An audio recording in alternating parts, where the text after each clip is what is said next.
दोस्तों, मित्रों, छात्र छात्राओं, भाई बहनों, नमस्कार। आपका अपने इस चैनल पर स्वागत है।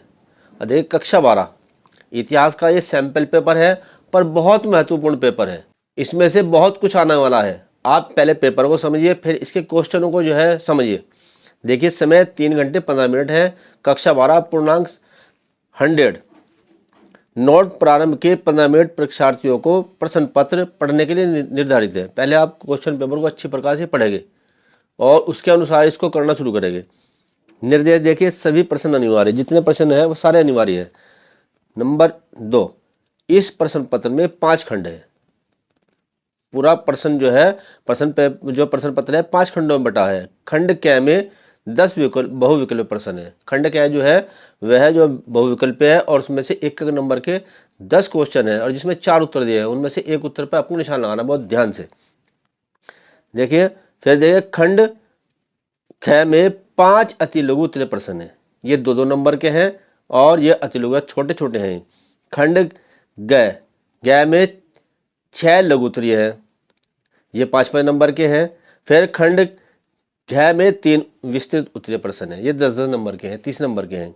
खंड अंग में ऐतिहासिक तिथियों व मानचित्र से संबंधित प्रश्न है, वो 1-1 नंबर के हैं। उनमें कुछ घटनाएं हैं और कुछ जगहों को वो मानचित्र में हमने अंकित करना है। सभी प्रश्नों के निर्धारित अंक उनके सामने अंकित है।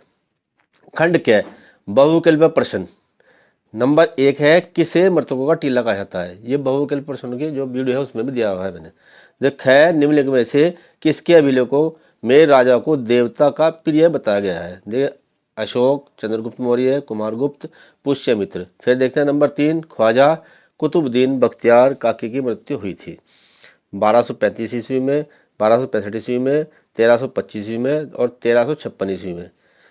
भारत का पहला वायसराय कौन था।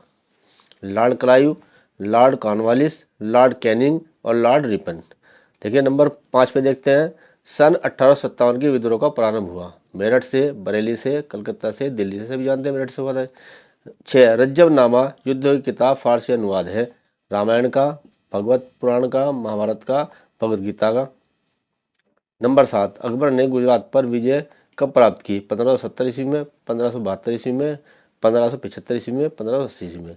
देखिए, बौद्ध धर्म का प्रचारक था कौन। रामानंद, महावीर, महात्मा गांधी, गौतम बुद्ध। सब जानते हैं इसके बारे में, महात्मा बुद्ध के बारे में।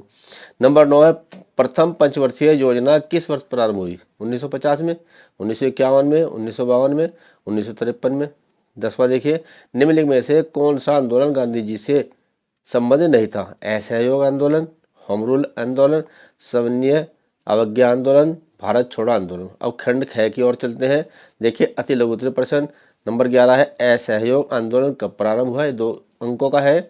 फिर बादशाह नामा के लेखक कौन है, ये भी 2 नंबर का है। नंबर 13 है, धौलावीरा पुरा स्थल का उत्खनन सर्वप्रथम किसके द्वारा आरंभ किया गया। ये भी 2 नंबर का है।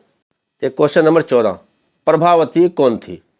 उसने अपने अभिलेखों में किसको आदेश दिया था। ये 2 नंबर का है। देखिए, 15, लॉर्ड डलहौजी ने अवध का विलय किस आधार पर किया। ये भी 2 नंबर का है। अब चलते हैं खंड ग की ओर, लघु उत्तरीय प्रश्न। देखिए, क्वेश्चन नंबर 16, मौर्य प्रशासन के प्रमुख अभिलक्षणों की चर्चा कीजिए। अशोक के अभिलेखों में इनमें से कौन कौन से तत्वों के प्रमाण मिलते हैं। 5 नंबर का क्वेश्चन है, ये बहुत इंपॉर्टेंट है। देखिए, स्तूप क्यों और कैसे बनाए जाते हैं, वेरी वेरी इंपॉर्टेंट है, 5 नंबर का है। फिर 18 नंबर, सूफीवाद के मूलभूत सिद्धांतों का वर्णन कीजिए। विजयनगर की जल आवश्यकता को किस प्रकार पूरा किया जाता है, कई बार आया है, ये बहुत इंपॉर्टेंट है। देखिए, नंबर 20 पे है, संथालों ने ब्रिटिश शासन के विरुद्ध विद्रोह क्यों किया। फिर 21 नंबर, भारतीय संविधान की प्रमुख विशेषता को वर्णन कीजिए। बहुत इंपॉर्टेंट है, अच्छी प्रकार से इसको तैयार कर लेना आप। खंड घ, विस्तृत उत्तरीय प्रश्न। देखिए, हड़प्पा सभ्यता की प्रमुख विशेषताओं को वर्णन कीजिए, अथवा ये और ये भक्ति आंदोलन के प्रमुख प्रवर्तक कौन थे तथा भक्ति आंदोलन की विशेषताएं बताइए। नंबर 23 है, हुमायूं अपनी असफलता के लिए स्वयं उत्तरदायी था। इस कथन के संदर्भ में उसकी असफलताओं के मुख्य कारणों की विवेचना कीजिए। अथवा, ये 10 नंबर का है। देखो, ये भी 10 नंबर का था। अमेरिकी गृह युद्ध में भारत में रैयत समुदाय के जीवन को कैसे प्रभावित किया। अब देखते हैं, 24 नंबर पर चलते हैं। 1857 ईस्वी स्वतंत्रता संग्राम की सफलता के क्या कारण थे? किन्हीं 3 कारणों का वर्णन करते हुए उसके 2 परिणाम भी लिखिए। बहुत इंपॉर्टेंट है ये भी। देखिए, अथवा असहयोग आंदोलन के प्रमुख उद्देश्य क्या थे? इस आंदोलन के प्रभाव की समीक्षा कीजिए। अगले खंड की ओर चलते हैं। मानचित्र संबंधित है, तो इसमें मानचित्र है और मानचित्र में भरना भी है। देखिए, यह नंबर 25 पे निम्नलिखित ऐतिहासिक तिथियों से संबंधित घटनाओं का उल्लेख कीजिए। ये एक एक नंबर के 10 क्वेश्चन है और ये 2-2 नंबर के 5 क्वेश्चन है। ये 15 नंबर का ये सेक्शन है। देखिए, नंबर 1 पे 2600 ईसा पूर्व कौन सी घटना हुई थी ये बताना है, फिर उसको भरना है। लगभग 78 ईसा पूर्व। फिर है नंबर 3 पे लगभग 500 से 100 ईसा पूर्व। फिर चौथा है लगभग तीसरी सदी ईसा पूर्व। फिर है पांचवा लगभग 1300 से 14 ईस्वी। फिर है छठा 1942 अगस्त। फिर है सातवां 1707 ईस्वी। फिर आठवां है 1800 का दशक। फिर है नाइन्थ है 1857 10 मई को क्या हुआ था वो भरना है। फिर है 10वां है 16 मई 1946 को की घटना। फिर देखते हैं 26 क्वेश्चन नंबर 26 को चलते हैं। दिए गए भारत के राजनीतिक रेखा मानचित्र पर ऐतिहासिक महत्व के निम्नलिखित नगरों को अंकित कीजिए, कर उनके नाम भी लिखिए। पाटलिपुत्र, फिर काशी, कालसी, इंद्रप्रस्थ और कलिंग, ये जो है सारे लिखे, इनको जो है नक्शे में भरना है। अब जो है मैं आपको जो है कुछ जो है क्वेश्चनों के बारे में उनके आंसर बता रहा हूँ। देखिए, लघुत्तरीय प्रश्न है, 5 अंक आता है, ये बहुत इंपॉर्टेंट है, इसको अच्छी प्रकाश देना। हड़प्पा संस्कृति को नगर सभ्यता क्यों कहा जाता है? मोहनजोदड़ो में पाई गई सबसे मुख्य इमारत का वर्णन कीजिए। उत्तर देखते हैं। हड़प्पा संस्कृति बहुत प्राचीन संस्कृति है। इसमें बड़े बड़े नगर मिले हैं, जिनसे ज्ञात होता है कि उस समय के लोग इन नगरों में रहते थे। इसलिए हड़प्पा की संस्कृति को नगर सभ्यता भी कहा जाता है। फिर है सबसे प्रमुख इमारत। मोहनजोदड़ो की खुदाई में एक बहुत बड़ा स्नानागार मिला है। इसके कुंड की लंबाई 12 मीटर, चौड़ाई 7 मीटर है तथा इसके बीचों बीच लगभग 2.5 मीटर गहरा तालाब भी था। कुंड में पानी भरने के लिए पास ही एक कुआं था और पानी निकालने के लिए एक बड़ी नाली थी।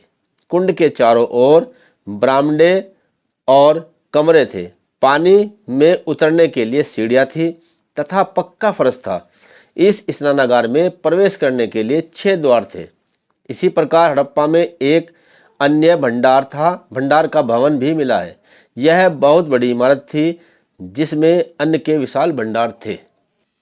सिंधु घाटी सभ्यता में सावधान को समझाइए। उत्तर देखिए, इस क्षेत्र में हुई खुदाई से प्राप्त प्रमाणों द्वारा ज्ञात होता है कि सिंधुवासी अपने मृतकों का शव विसर्जन मुख्य रूप से 2 प्रकार से करते थे। नंबर 1, शव को मिट्टी में दफनाकर तथा नंबर 2, शव को पशु पक्षियों द्वारा खाए जाने के बाद बची हुई हड्डियों को जमीन में दफनाकर। इस क्षेत्र में कुछ ऐसे कलश प्राप्त हुए हैं जिसमें अस्थियां, भस्म एवं कोयले थे। इससे अनुमान लगाया जाता है कि शवों को जलाने के बाद अस्थियों को दफनाया जाता था। अगला क्वेश्चन देखते हैं। जैन धर्म की लोकप्रियता के कारणों की विवेचना कीजिए। तो जैन धर्म की लोकप्रियता के निम्नलिखित कारण थे। नंबर 1, तत्कालीन समाज ब्राह्मण धर्म की बहुत सी गलत प्रथाओं और आडंबरों एवं पाखंड से पीड़ित था, जब एक जैन धर्म में ही इनका खंडन था। नंबर 2, महावीर स्वामी स्वयं जैन धर्म का प्रचार एवं प्रसार घूम घूम कर करते थे।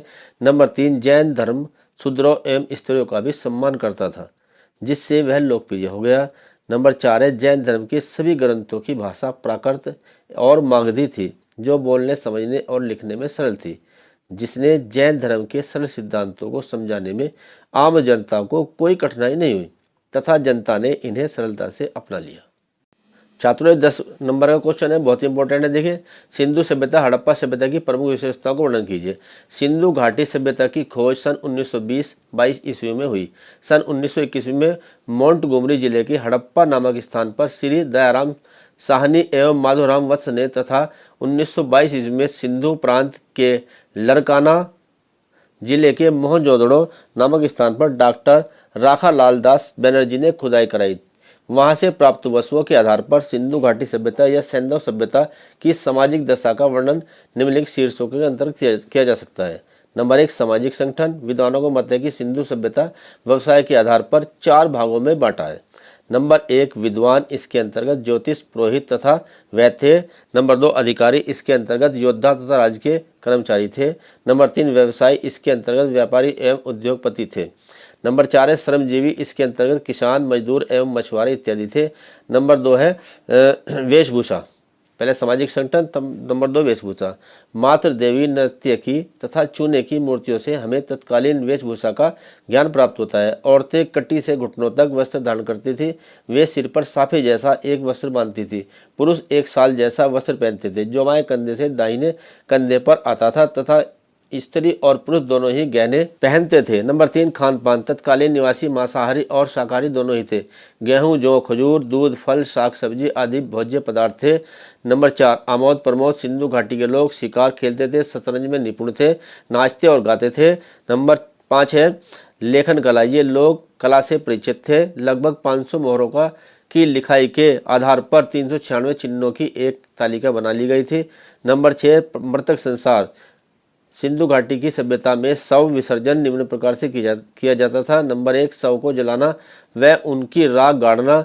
नंबर 2 शवों को गाड़ना जैसे हड़प्पा से एक कब्रिस्तान से प्राप्त हुआ है। नंबर 4 है पशु पक्षियों के सम्मुख डालना और अस्थिपंजर का गाड़ना। नंबर 6 आर्थिक दशा। तत्कालीन लोगों के आर्थिक साधन निम्न प्रकार से थे। नंबर 1 कृषि।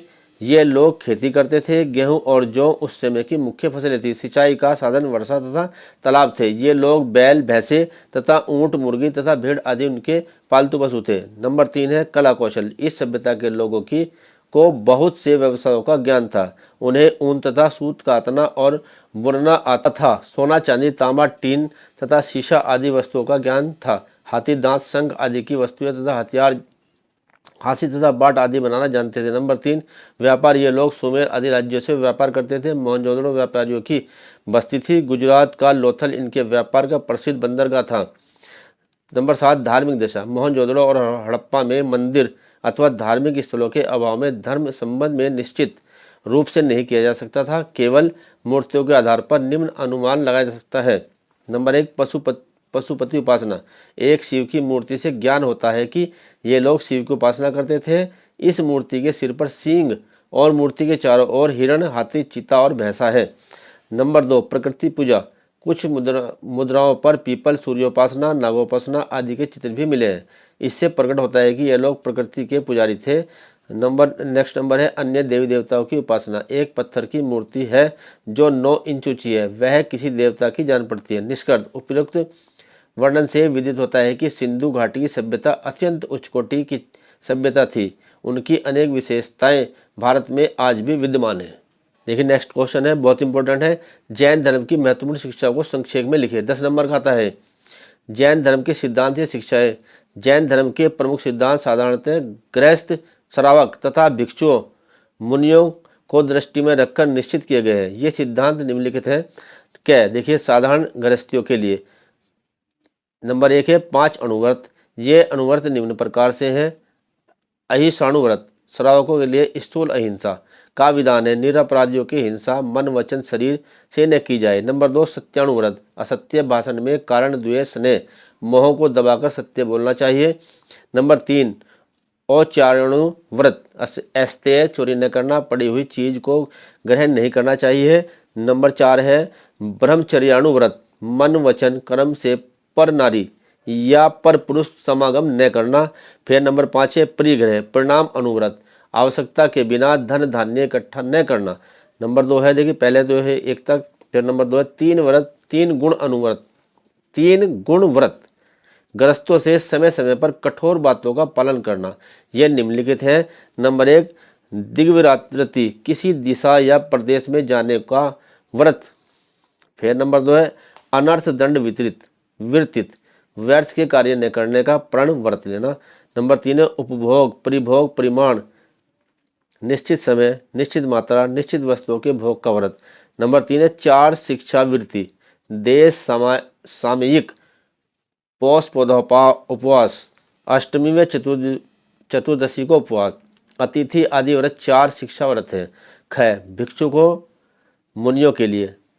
नंबर 1 5 महाभूत। ये 23 व तीर्थंकर पार्श्वनाथ के पहले 4 तथा 5वां महावीर स्वामी ने जोड़ा। नंबर 1 अहिंसा, किसी भी प्रकार की हिंसा न करना। नंबर 2 सत्य, सदैव प्रत्येक परिस्थिति में सत्य बोलना। नंबर 3 है अस्तेय, मन वचन कर्म से चोरी न करना। नंबर 4 है अपरिग्रह, रूप रस गंध मोह आदि का त्याग, धन का संग्रह न करना। नंबर 5 है ब्रह्मचर्य, अपने से विपरीत लिंग के व्यक्ति का संसर्ग निषिद्ध है। नंबर 2 है रितन, तीन रत्न महावीर स्वामी ने मोक्ष प्राप्ति के लिए 3 साधन माने हैं। नंबर 1 सम्यक ज्ञान, पूर्ण ज्ञान जो तीर्थंकर के उपदेशों के अध्ययन से हो सकता है। नंबर 2 सम्यक दर्शन, तीर्थंकरों में पूर्ण विश्वास एवं श्रद्धा।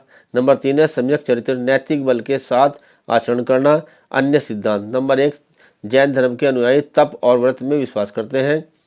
नंबर 2 ये शिकार, मांस खाना, पर नारीगमन, जुआ और नशीली वस्तुओं के त्याग को बहुत आवश्यक मानते हैं। फिर है नंबर 3 पशु के वध एवं बलि का जैनी लोग विरोध करते हैं। नंबर 4 है अनेकांतवाद, इस सिद्धांत के अनुसार कोई भी मत पूर्ण रूप से सत्य और असत्य नहीं है। जैन धर्म से अन्य मतों के आपसी वाद विवाद को दूर करने के लिए इस सिद्धांत का प्रतिपादन किया गया है। नंबर 5 रयादवाद, इसका अर्थ है कि एक ही बात को भिन्न तरीकों से कहा जाता है जो कि हर दृष्टिकोण में झूठ और सत्य अपेक्षा के अनुसार छिपा रहता है। इस प्रकार प्रत्येक वस्तु या बात के कई गुण धर्म हो सकते हैं। इस सिद्धांत के अनुसार प्रत्येक बात, जिसमें विरोधी बात भी शामिल है, किसी न किसी प्रकार सत्य है, अर्थात कोई भी कथन पूर्ण रूप से सत्य नहीं था, सभी कथन आंशिक रूप से सत्य है। नंबर 6 मोक्ष में विश्वास, जैन धर्म के अनुयायी मोक्ष में विश्वास करते हैं। नंबर 7 कर्म सिद्धांत में विश्वास, जैन धर्म के अनुयायी कर्म के सिद्धांत में विश्वास करते हैं। नंबर 8 निरीश्वरवादी, जैनी ईश्वर की सत्ता में विश्वास नहीं करते, बल्कि वे अपने तीर्थंकरों को ही ईश्वर मानकर उनकी पूजा करते हैं। फिर नंबर 9 है आत्मविश्वास, जैनी लोग संसार प्रत्येक जड़ एवं चेतन वस्तु में आत्मा का विश्वास मानते हैं। नंबर 10 वेदों में अविश्वास, जैनी वेदों के कर्मकांड में विश्वास नहीं करते। तो मैंने बहुत इंपॉर्टेंट जो क्वेश्चन थे वही आपको बताए हैं, इनको आप अच्छी प्रकार से रट लेना और जो क्वेश्चन पेपर बताया है उसमें देखकर जो है आप पुस्तक में याद कर लेना। आपको जो है काफ़ी कुछ मिलेगा और आपका पेपर बहुत अच्छा होगा। अगर आपको वीडियो पसंद आए लाइक कीजिए, चैनल को सब्सक्राइब कीजिए और अपने दोस्तों से शेयर भी अवश्य कीजिए। धन्यवाद।